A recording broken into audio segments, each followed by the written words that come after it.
Private equity giant Blackstone is out with its fourth quarter results. Earnings and revenue beating expectations, driven by heightened deal-making activity and growth in Blackstone's data center business. The company took in over $71 billion in new capital during the quarter, with total assets under management reaching $1.27 trillion. And joining us right now to talk about the company's performance, the investing environment, AI, and much more is Jon Gray. He's the president and chief operating officer of the Blackstone Group. And Jon, welcome. It's great to see you this morning. Great to be with you, Becky. All right, so let's talk about these numbers. You did beat on both the bottom and the top line. And there have been a lot of talk out about whether we are seeing a bubble in the markets, whether we're seeing a bubble in AI. I'd love to get your thoughts, because data centers have been performing pretty well from your perspective, I think. Well, we had a record quarter, a record year, which obviously makes us happy. But what I'd say is we see a number of powerful engines coming together. The first one, and it ties to your question, is the decision we made to lean into AI infrastructure. We have become the biggest investor in data centers. That has really paid off, but it goes beyond that. And we just continue to see enormous demand. The compute delivery is not keeping up with the compute demand at this point. So that has led to strong returns for our investors, which is the most important thing. The other thing I'd highlight, which you noted, is the deal environment's getting better. It really is feeling like it's hitting escape velocity. We did 4 IPOs in the second half of last year. Medline was the big one, a great family business in Chicago. The company got a great response from the public markets. And it feels to us like it did back in 2013 and 14, where we started to take a bunch of companies public after that post-GFC hibernation. And so that feels really good for us. And then the final thing I'd say is this secular movement towards alternatives from insurance companies, individuals, institutions. That continues. $71 billion of fundraising, as you noted, $239 billion for the year. So we can definitely dive deeper into AI, but the picture for us feels very good.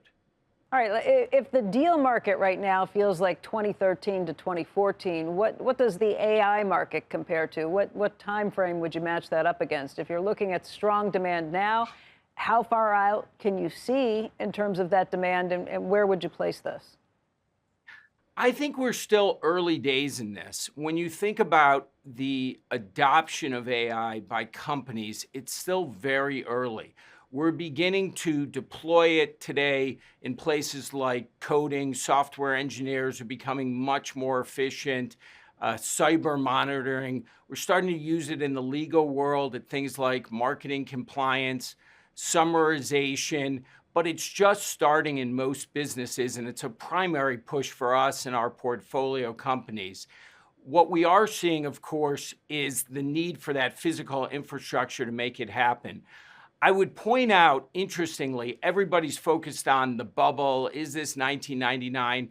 And anytime you get this kind of change, when you have electricity or when you have railroads or the internet, there's a real risk of excesses, and some of the runners in the race will not win.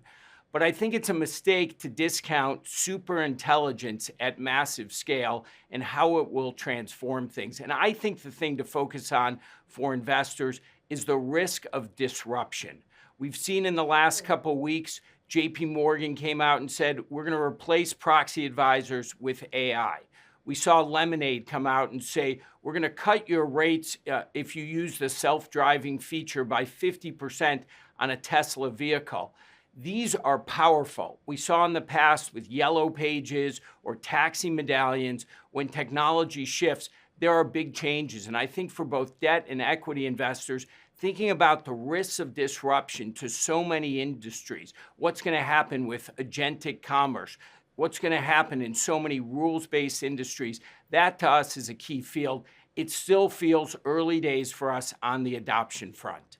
Yeah, Jon, I will say it's still early days. Just if you look at what some of these big companies are planning on spending on AI infrastructure next year, we heard from Meta these staggering numbers, maybe over $130 billion that they might spend.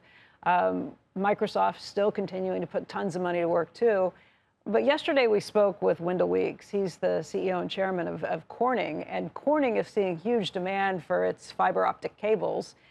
It's willing to rise up and meet demand for that, but it's doing deals with Meta that was already announced this week to make sure that they're going to help them pay to make sure that that demand stays steady, that they're not adding jobs and building out the factory without that. And Wendell Weeks told us they're getting similar deals from other big guys that are doing it because they learned full well what happened during the communication tech bubble back in late 1999.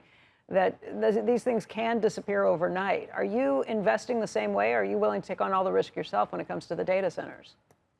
Well, on the data center specifically, we engage with these large counterparties who are creditworthy.